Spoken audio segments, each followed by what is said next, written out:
15 شعبان کی رات میں ہمارے ملکوں میں جو ہمارے عجمی ملک ہیں اس میں وہ کچھ ہو رہا ہے جو نہ میرے نبی نے کیا، نہ صحابہ نے کیا، نہ تابعین نے کیا۔ عجیب و غریب عبادات گھڑ لی ہیں، عجیب و غریب اس کے اعمال بنا لیے ہیں اپنی طرف سے، اور مسجدیں بھری ہوتی ہیں اور روشنیاں لگی ہوتی ہیں اور آتش بازی ہو رہی ہوتی ہے۔ میرے نبی نے اس رات کی فضیلت بتائی، عمل کوئی نہیں بتایا۔ جیسے یہاں کوئی صلاۃ تسبیح کی جماعت کرا رہے ہوتے ہیں، کوئی اجتماعی تہجد پڑھ رہے ہوتے ہیں، کوئی دیگیں چڑھا رہے ہوتے ہیں، کوئی آتش بازی کر رہے ہوتے ہیں، تو وہ اس میں اتنا غلو ہو گیا ہے کہ یہ بھی ٹھیک نہیں۔ اور کچھ علماء نے اس کے رد میں اس کا اتنا انکار کیا ہے کہ اس رات کی کوئی فضیلت ہے ہی نہیں، یہ بھی ٹھیک نہیں۔ اس بیچ کا راستہ، اس رات کی فضیلت میں جتنی احادیث ہیں وہ ضعیف ہیں، لیکن اتنی کثرت سے ہیں کہ ان سب کا مل کر جمع ہو کر کم از کم وہ حسن لغیر ہی تک تو پہنچ جاتی ہیں۔ اور ابن عثیمین رحمۃ اللہ علیہ نے بھی یہ لکھا ہے کہ زیادہ سے زیادہ ان احادیث کے مجموعے سے، چونکہ اگرچہ ضعیف ہیں لیکن کافی زیادہ ہیں، تو وہ حسن لغیر ہی تک پہنچ جاتی ہیں۔ تو حسن لغیر ہی سے کوئی عمل ثابت نہیں ہوتا، عمل ثابت ہوتا ہے صحیح حدیث کے سے۔ ایک احادیث کی کثرت سے روایات، اور ایک امت کا عمل، کہ امت کا بہت بڑا طبقہ صدیوں سے اس رات کا اہتمام کر رہا ہے، لیکن کچھ عرصہ پہلے تک اہتمام تھا دن میں روزہ رکھنا، رات کو کوئی نوافل پڑھ لینا، کوئی دو چار زیادہ پڑھ لینا، لیکن اب یہ ڈھول تماشے جو اب شروع ہوا ہے اس کا تو کوئی وجود ہی کوئی نہیں ہے۔ تو اس رات کو اللہ تعالیٰ نے مبارک بنایا، اور حدیث پاک میں آتا ہے کہ اللہ تعالیٰ اس رات میں ساری دنیا کے لوگوں کی بخشش فرماتا ہے سوائے 5 آدمیوں کے، 5 کے سوا سب اہل ایمان کی بخشش ہو جاتی۔ مشرک، المشرک، پہلا مشرک، دوسرا مشاحن، مشاحن کیسے کہتے ہیں؟ دل میں بغض رکھنے والا، کینہ رکھنے والا۔ تیسرا مسبل ازارہ، اپنے پاجامے شلوار چادر کو ٹخنوں سے نیچے تک لے جانے والا، لیکن ایک شرط کے ساتھ کہ وہ تکبر کی وجہ سے ہو، سستی کی وجہ سے ہے، غفلت کی وجہ سے ہے۔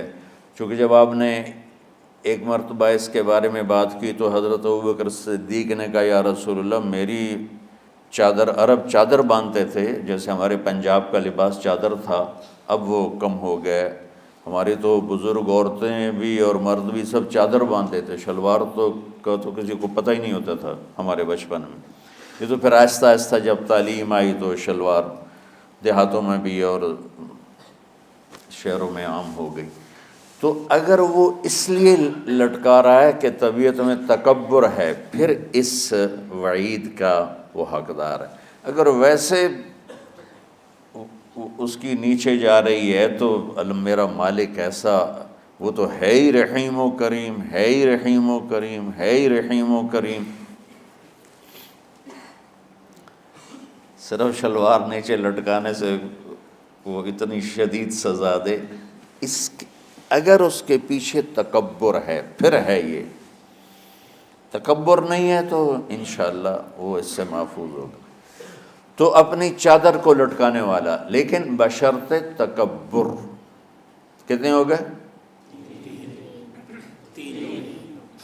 عاق لوالدیہ، ماں باپ کا نافرمان، نافرمان ایسا کہ دکھ دینے والا.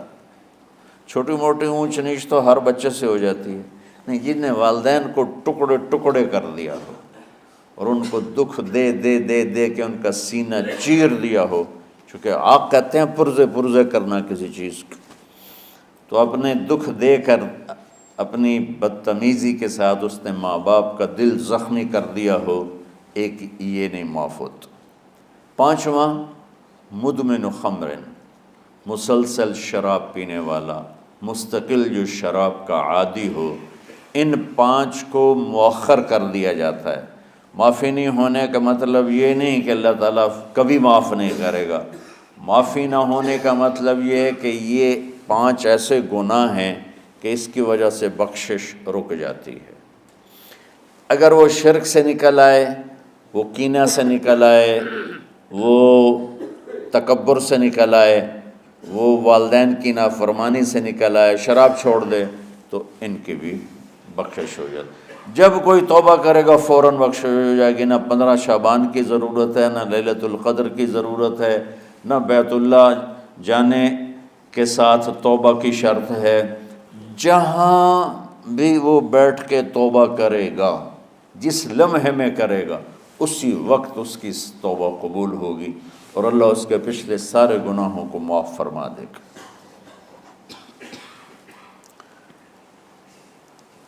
دن کا روزہ، رات کا قیام، زیادہ سے زیادہ قیام سے مراد نوافل ہیں، کوئی گھر میں پڑھ لے، کوئی مسجد میں پڑھ لے.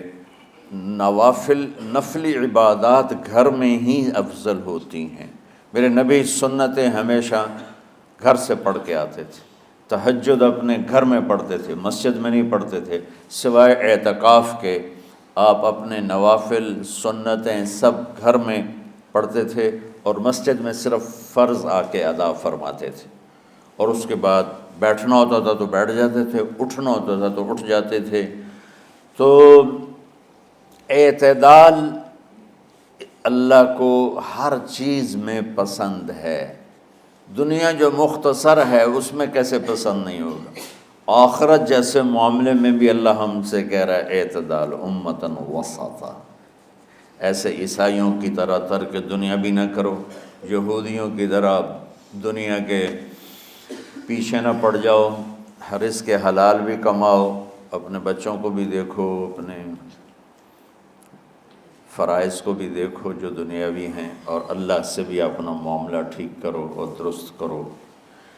بعد کے زمانے میں صحابہ کے بعد سے ہی ایک انتہا پسندی امت میں آئی.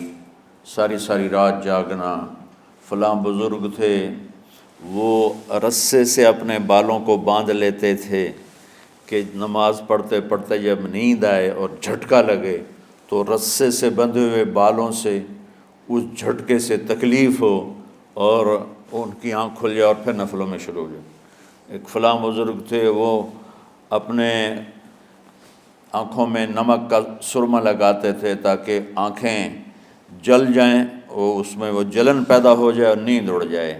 یہ ایسے واقعات بھرے پڑے ہیں. فلاں بزرگ تھے، انہوں نے 30 سال عشاء کے وضو سے فجر کی نماز ادا کی. یہ اپنی جگہ پہ بزرگی ہے، لیکن یہ بھائیو یہ دین ہم پیش نہیں کر سکتے. فلاں بزرگ تھے، وہ 30 سال سے ستو کھا رہے تھے کہ روٹی کھانے اور ستو کھانے میں 70 دفعہ سبحان اللہ کا فرق پڑ جاتا ہے. تو روٹی کھائیں تو 70 دفعہ سبحان اللہ کم کہہ سکتے ہیں، اور ستو کھائیں تو 70 دفعہ سبحان اللہ زیادہ کہہ سکتے ہیں. تو لہٰذا ان کا مجھے تو 30 سال ہو گئے، میں تو ستو کھا رہا ہوں، میں تو روٹی نہیں کھا رہا. یہ دین نہیں ہے. یعنی یہ وہ دین نہیں جو ہم انسانیت کو پیش کر سکیں. یہ تو لوگوں کو دوڑانے والی بات، یہ راہبانیت کی شکل ہے. یہ وہ دین نہیں جو ہم لوگوں کو پیش کریں گے تو وہ کہیں گے واہ واہ واہ واہ کیا دین ہے بھائی، قبول کرو. یہ ایک قسم کا غلو آیا. میں ایک حدیث سناتا ہوں، بخاری شریف میں بھی ہے، مجھے اب ہر شے بھول گئی، لیکن وہ ہے نہی الغلو، اس طرح کر کے آپ لوگ زیادہ جانتے ہوں گے جو پڑھ رہے ہیں کہ غلو سے نہیں۔ حدیث آپ کو سب کو یاد ہوگی کہ 3 صحابہ آئے اللہ کے نبی کے گھر اور پوچھا کہ اللہ کے نبی رات کیسے گزارتے ہیں؟ تو گھر والوں نے کہا سوتے بھی ہیں، جاگتے بھی ہیں، کھاتے بھی ہیں۔ تو وہ تینوں آپس میں کہنے لگے وہ تو نبی ہیں، سوئیں بھی تو کوئی بات نہیں، اور شادی ہے کوئی بات نہیں، ہم تو نبی نہیں، ہمیں تو کچھ کرنا چاہیے۔ ایک نے کہا کہ میں ساری زندگی روزہ نہیں چھوڑوں گا، ایک نے کہا کہ میں ساری زندگی سوؤں گا نہیں، ایک نے کہا میں ساری زندگی شادی نہیں کروں گا۔ تو دیکھنے میں تو واہ واہ کیا بڑی بزرگی ہے بھائی، بڑے بزرگ ہیں۔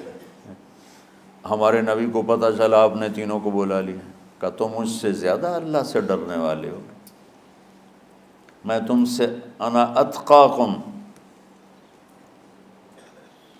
یا اخشاکم، الفاظ آپ لوگ کو زیادہ یاد ہوں گے لیکن مفہوم میں صحیح پیش کر رہا ہوں۔ آپ نے کہا میں تم سے زیادہ اللہ کو جانتا ہوں، تم سے زیادہ اللہ سے ڈرتا ہوں، میں سوتا بھی ہوں، میں کھاتا بھی ہوں، میں روزے بھی رکھتا ہوں، میں چھوڑ بھی دیتا ہوں، میری بیویاں بھی ہیں، میں اپنی بیویوں کے پاس بھی جاتا ہوں۔ تم دین میں غلو سے بچو، پہلے امتوں کو ہلاک کر دیا دین میں غلو۔ دنیا میں غلو یعنی انتہا پسندی، ایکسٹریمسٹ ہونا، دنیا ہو یا دین ہو، دونوں میں اعتدال بچو، اللہ تعالیٰ کو پسند ہے۔